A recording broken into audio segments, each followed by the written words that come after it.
pessoal! Hoje nós vamos falar sobre cinemática, mais precisamente sobre referencial, repouso e movimento. Os conceitos de movimento, repouso e referencial são importantíssimos em todo o estudo da cinemática. Analise a situação a seguir, onde nós temos uma casa, um carro e um avião. Qualquer um dos três pode ser escolhido como nosso referencial.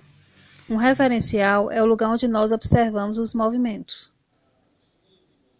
A partir desse instante, o automóvel está em repouso ou em movimento?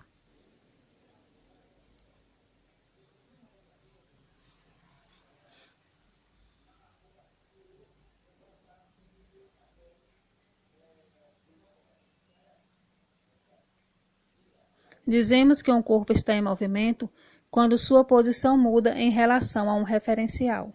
Sendo assim, não podemos afirmar se um corpo está em repouso ou em movimento sem definir qual o referencial, ou seja, sem definir de onde estamos observando o movimento.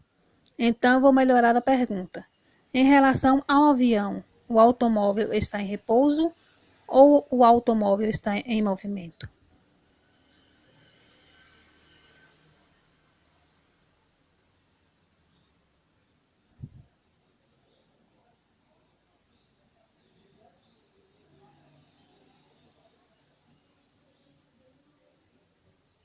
Então, se nós estabelecemos o avião como sendo referencial, nós estamos olhando a partir do avião.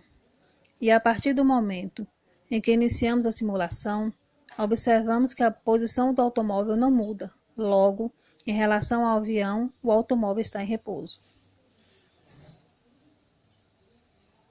Vamos agora fixar o nosso referencial na casa.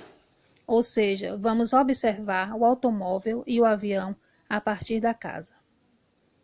Se executamos a animação, observamos que tanto a posição do avião quanto a posição do automóvel mudam com o passar do tempo.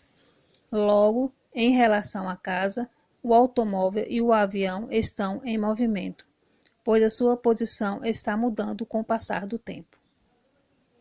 Estado de movimento e de repouso depende do referencial observado.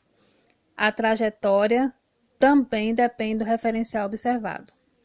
Observe a seguinte situação onde nós temos a casa, o carro, o avião e o objeto que está preso no avião. Em determinado instante, o avião vai soltar esse objeto. E eu pergunto, qual é a trajetória descrita pelo objeto?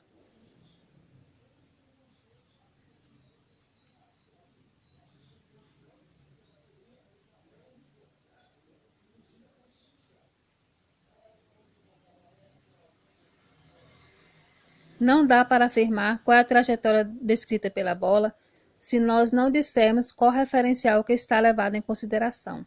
Então, vou melhorar a pergunta. Em relação à casa, qual é a trajetória descrita pela bola?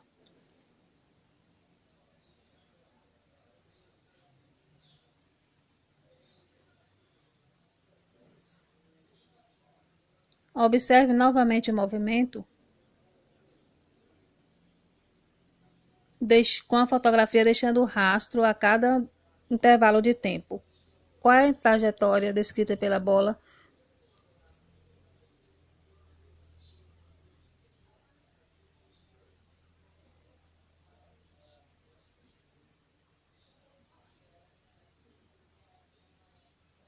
Observamos assim que a trajetória descrita pela bola, considerando a casa como referencial, é uma trajetória que descreve um arco, curvilínea.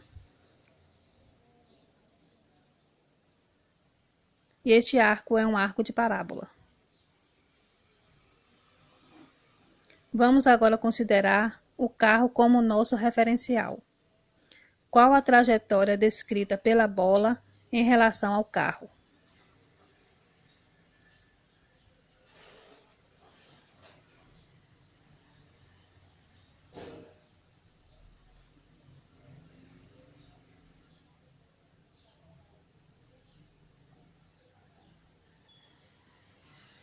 Observe a trajetória em relação ao carro novamente.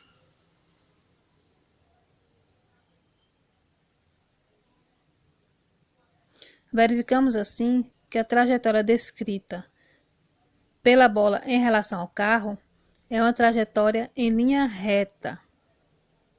No entanto, quando o movimento diz a partir da casa, é visto como sendo um arco de parábola ou curvilínea. Concluindo, a trajetória descrita pelo corpo depende do seu referencial.